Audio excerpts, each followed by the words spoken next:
देवदास, मेरे लिए इतना क्यों कर रहे हो? मैं खोया हूँ तेरे ही। হ্যালো বন্ধুরা, কি অবস্থা, কেমন আছেন সবাই? তো যাই হোক, ফাইনালি মুক্তি পেয়েছে আপকামিং ইন্ডিয়ান তামিল ল্যাঙ্গুয়েজের রোমান্টিক কমেডি ফিল্ম ডিউড। এই সিনেমাটি প্রায় 1 মান্থ আগে রিলিজ হয়েছে। তামিল ল্যাঙ্গুয়েজ হওয়ার কারণে আমি দেখিনি, বাট সিনেমাটি এখন হিন্দি ল্যাঙ্গুয়েজে রিলিজ হয়েছে। তো চলুন দেখা যাক কি কি আছে এই সিনেমার মধ্যে। In this movie starring with Pradeep Ranganathan, role played by Agan, Mamitha role played by Kural, and Sarath Kumar role played by as minister, and Rohini starrer new movie এটি। এই সিনেমার স্টোরি লাইন যেভাবে প্রেজেন্টেশন করা হয়েছে মোটামুটি ঠিকঠাকই লেগেছে। প্রদীপ নিউ কামার হিসাবে অডিয়েন্স তাকে ভরপুর সাপোর্ট করছে, আর এই সিনেমাটি অলরেডি বক্স অফিসে প্রায় 100 কারোর কালেকশন করেছে। তাহলে তো অবশ্যই জানতেই হয় কি আছে এই সিনেমার মধ্যে, যেখানে Pradeep and Mamitha as a childhood friend, তাদের একটি ইভেন্ট সারপ্রাইজ কোম্পানি রয়েছে, look like wedding anniversary proposal, এইসব কিছুই সারপ্রাইজ ভাবে অর্গানাইজ করে। তাদের দুইজনের রিলেশন এতটা ক্লোজ হওয়ার কারণে মৌমিতা ইয়ানি কুরাল প্রদীপ রঙ্গনাথন ইয়ানি আগানের প্রেমে পড়ে যায়, কিন্তু আগান তার প্রেমকে অ্যাকসেপ্ট করে না।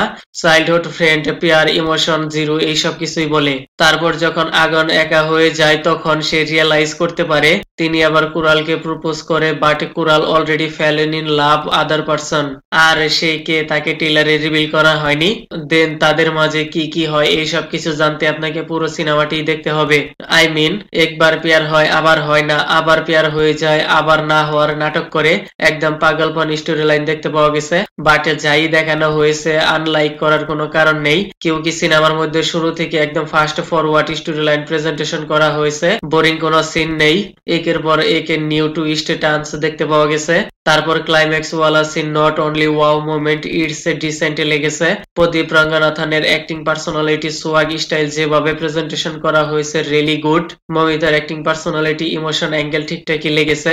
সিনেমার মধ্যে কিছু কিছু জায়গায় ইমোশন রয়েছে, পারফেক্ট ওয়ার্কিং করেছে, আবার নট ওয়ার্কিং, বাট মেকার্স এই সিনেমার মাধ্যমে এতটুকু মেসেজ ঠিকই দিতে পেরেছে। পেয়ার তো পেয়ারি হতা হে, জাতি ধর্ম কাস্ট এইসব কিছু না দেখাই বেটার।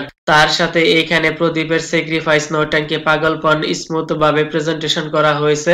এরকম প্লট তো নতুন কিছু নয়, বাট এর প্রেজেন্টেশন ওয়াইজ আপনার অনেক ভালো লাগবে। ওভারঅল সবকিছু মিলিয়ে ইটস রিয়েলি গুড মুভি। তো যাই হোক, আমি আর কিছু বলবো না, মন চাইলে আপনি দেখতে পারেন, একদম ফ্যামিলি ফ্রেন্ডলি পিওর সিনেমা। ওকে দেন, ভিডিওটি কেমন লেগেছে আপনার? ধন্যবাদ, দেখা হবে পরের ভিডিওতে।